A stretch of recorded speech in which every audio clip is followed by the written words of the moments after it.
Traffic વ્યવસ્થા ખોરવાતા પાલનપુર ગોલા જલોત્રા માર્ગે કલાકો સુધી વાહન ચાલકો હેરાન થયા હતા. પોલીસ સામે લોકોના સવાલો. બનાસકાંઠા અંબાજી ભાદરવી પૂનમ મહામેળા ચાલી રહ્યા છે, જેને લઈ ટ્રાફિકની વિકટ સમસ્યા જોવા મળી રહી છે. પાલનપુર તાલુકાના મેરવાડા, ગોલા, જલોત્રા, થુર, ધનિયાળા સહિતના ગ્રામ્ય વિસ્તારોના મુખ્ય માર્ગો પર મંગળવારના રોજ ભયંકર ટ્રાફિક જામ સર્જાયો હતો. વાહન ચાલકોને ફક્ત 15 કિલોમીટરના અંતરે 3 થી 4 કલાક સુધી રસ્તામાં અટવાઈ રહેવું પડ્યું હતું. આ ટ્રાફિક જામના કારણે સામાન્ય લોકો તો પરેશાન થયા જ, સાથે સાથે ઇમરજન્સી સેવા આપતા વાહનો પણ લાંબા સમય સુધી અટવાઈ જતા ગંભીર પરિસ્થિતિ ઊભી થઈ હતી. ગોલા, જલોત્રા, થુર અને ધનિયાળા 4 રસ્તા પરથી મેરવાડા બ્રિજ સુધીનો આખો વિસ્તાર 2 વ્હીલર, રિક્ષા અને 4 વ્હીલર વાહનોની ભીડથી ચક્કાજામ બની ગયો હતો. ટ્રાફિક વ્યવસ્થા સંભાળવા માટે પોલીસની પાંખી હાજરીને કારણે સ્થાનિક ગ્રામજનો જ પોતાના સ્તરે વ્યવસ્થા જાળવવાનો પ્રયાસ કરતા જોવા મળ્યા હતા.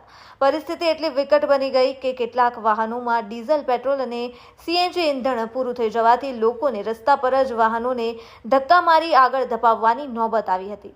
તો બીજી તરફ ટ્રાફિક પોલીસનું સંચાલન પૂરતું ન હોવાથી લોકોમાં ભારે અસંતોષ ફેલાયો હતો. 2 વ્હીલર ચાલકો દ્વારા 3 સવારી સાથે જ અતિ ઝડપે વાહન હંકારી અન્ય વાહન ચાલકોને જોખમમાં મુકાતા દ્રશ્યો પણ જોવા મળ્યા હતા. ટ્રાફિક જામના લીધે એકતરફી વાહન વ્યવસ્થા હોવા છતાં કેટલાક વાહન ચાલકો રસ્તા પર ગેરકાયદે પાર્કિંગ કરી જતા અવરજવર વધુ મુશ્કેલ બની છે.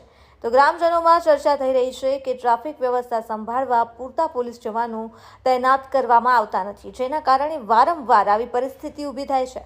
લોકો ખુલ્લેઆમ સવાલ ઉઠાવી રહ્યા છે કે જ્યારે દરરોજ આ રસ્તા પરથી હજારો વાહનો પસાર થાય છે, ત્યારે યોગ્ય યોજના વગર ટ્રાફિક સંચાલન કેમ કરવામાં આવે છે?